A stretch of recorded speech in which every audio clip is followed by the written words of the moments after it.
He's roaring with power and fighting our battles, and every knee will bow before Him.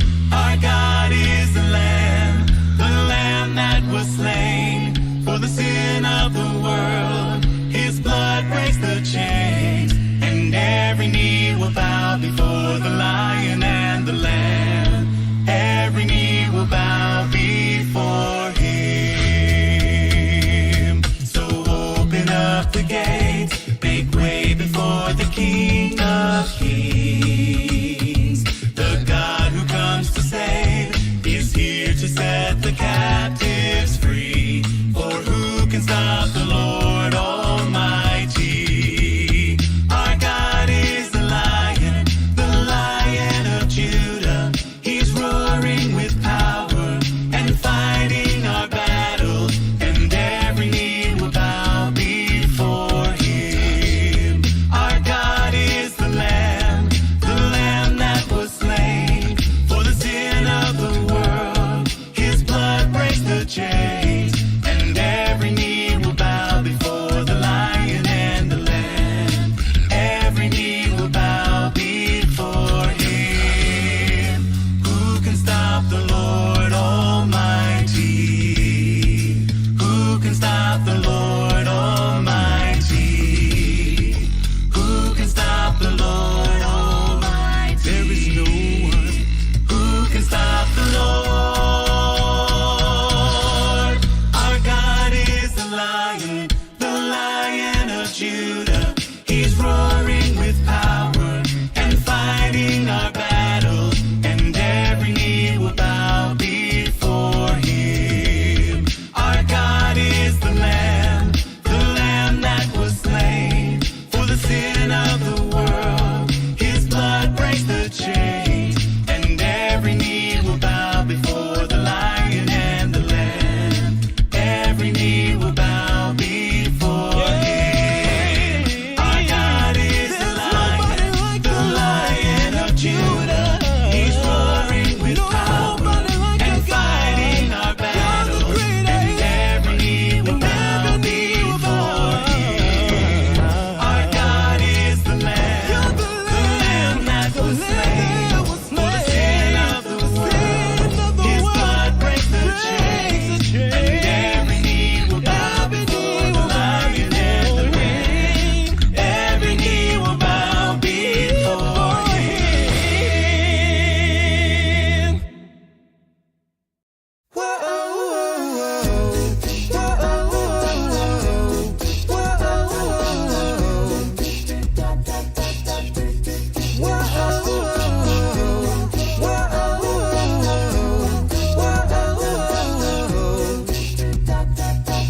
Hello, my name is Regret.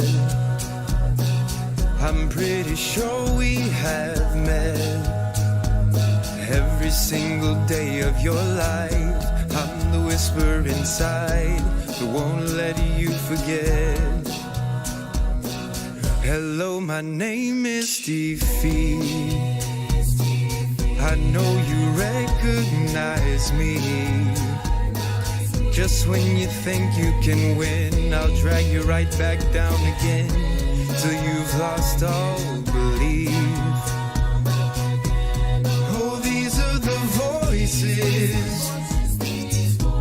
Oh, these are the lies.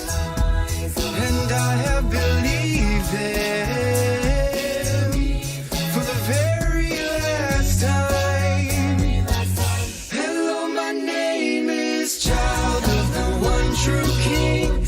I've been saved, I've been changed, I have been set free. Amazing grace is the song I sing. Hello, my name is Child of the One True King. Whoa.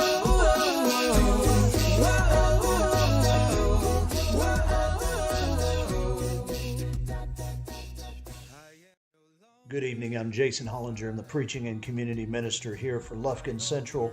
And last night we finished off our videos study through the Old Testament, and for tonight and tomorrow night, we've got a couple of videos that we're going to show in between when we start into the New Testament. But tonight, it's one of those videos on how to read the Bible story. And we'll talk about that, show you that video right after this time of worship. The Bible's an important book, but it's really long. Yeah, it's a collection of many books written over a long period of time, but altogether they tell one unified story. So, what's the story of the Bible? Well, it begins by introducing us to a beautiful mind, the author of all reality, a being called God. And he has the power to take the dark chaos of the uncreated world and bring about order and beauty and a garden full of life. And to crown this accomplishment, God appoints these creatures called humanity, Or in Hebrew, Adam. and they're made as God's image. Which means that they're commissioned to rule this beautiful world on God's behalf by harnessing all of its potential and creating even more beauty and order. This is a story about humans using their power to do meaningful, life-giving work. But the question is, how? Yeah, humanity now faces a choice that's represented by a fruit tree. So humans could partner with God and find freedom by trusting in his knowledge of good and evil. Or They could seize power and define good and evil on their own, which, God warns, will kill them. and they hear the voice of a dark, mysterious creature that tells them the choice is simple. Take the fruit. It'll give you power and freedom to rule the world on your own terms. And so they seize this knowledge, and as a result, they become suspicious and self-protective. It leads to fractured relationships, violent power grabs, and ultimately, a whole civilization, Babylon, that has redefined evil as good. And so, God scatters this corrupted human project. And here the story of the Bible takes an important turn. We zoom into the story of a man and a woman who come out of Babylon, Abraham and Sarah. Yeah, God promises that from them will come a new people, a nation that has another chance to make the right choice. And if they succeed, it will open up this new way forward for the rest of humanity. And this is why the rest of the Bible story is about this family. And it does not go well. Despite God's personal guidance, Abraham's family gives in to that same temptation to redefine good and evil on their own terms, apart from God. Even when their best people were in charge, rulers who loved God's guidance and had divine wisdom, even they gave in. And so Israel was warned by their own prophets that these choices would lead them back to Babylon, this time as conquered captives living in exile, and that's exactly what happened. So even with God's personal guidance, Israel fails. Who can succeed? Well, the prophet said that the story wasn't over. God's going to send a new leader to Israel to cover for their failures and to transform the people's hearts and minds so that they can make the right choice. And so the part of the Bible called the Old Testament ends, and these promises are left hanging. And then the biblical story continues into the New Testament. We're introduced to a man who comes from the line of Israel's kings, Jesus of Nazareth. And he said that he was bringing all these promises to their completion. He confronted that dark, mysterious evil that all humanity has given into and resisted its power. And then he announced that God had arrived to rule the world through himself. Jesus taught about God's definition of good and evil, and he said that real power is serving others. According to Jesus, it's people who love the poor and even love their enemies. These are the kinds of people who actually rule the world. And that's confusing, but also really beautiful. And so is the claim that the story goes on to make about Jesus, that he is God become human, to be for Israel and for all humanity what we could never be for ourselves. He came to take the consequences of our evil into himself, and his sacrificial love proved more powerful than evil, than even death itself. So now humanity's presented with a new choice. Represented by a new tree. Stick with the old way of being human, or venture into this new way. And in the story, those who choose the way of Jesus find themselves energized by God's own power. People who know that they are loved and forgiven by God can become people who love and forgive others in return.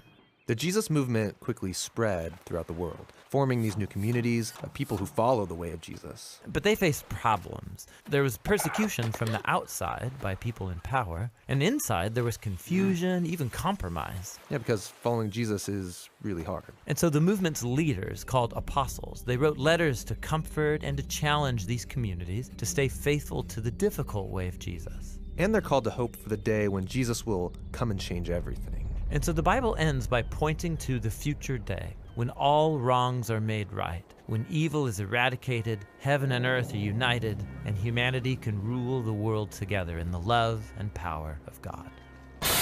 Okay, so that's the story of the Bible, and it brings all of these books together. But what's interesting is that each book contains a different kind of literature that contributes to this story in a unique way, and that's what the next video will begin to explore.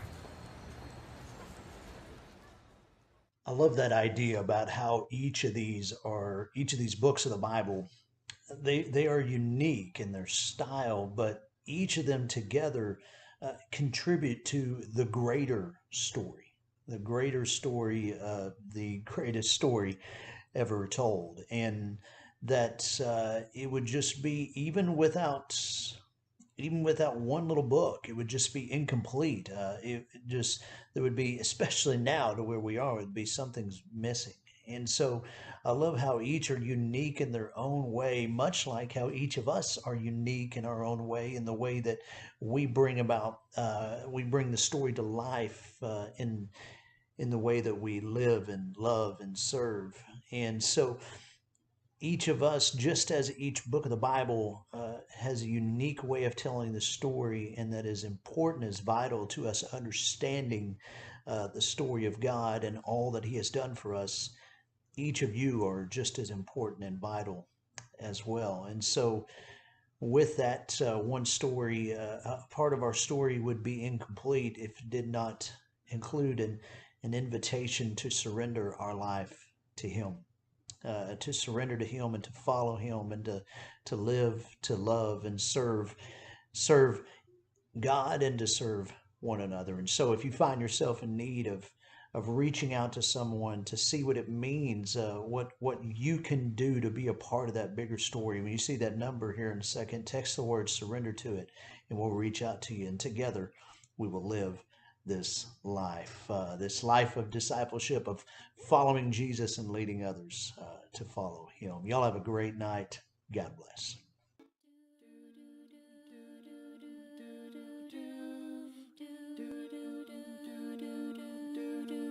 They say sometimes you win some, sometimes you lose some. And right now I'm losing, babe. Stood on this stage night after night, reminding the broken it'll be alright. But right now, oh right now I just can't. It's easy to sing when there's nothing to bring me down. What will I say when I'm held to the flame like I am right now? I know you're able and I know you can. Say through the fire with your mighty hand. But even if you don't, my hope is you alone.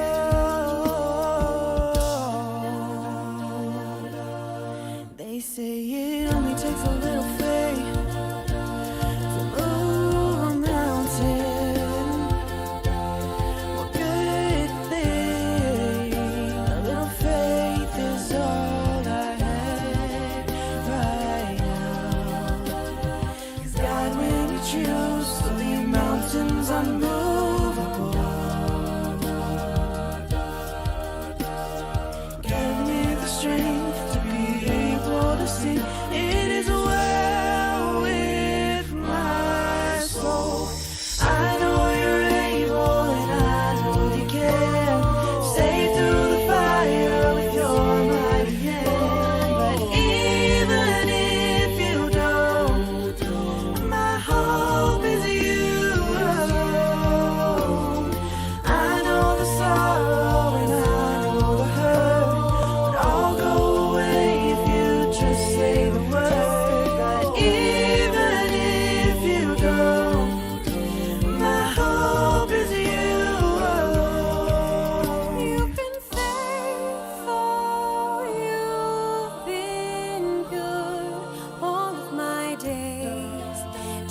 sun.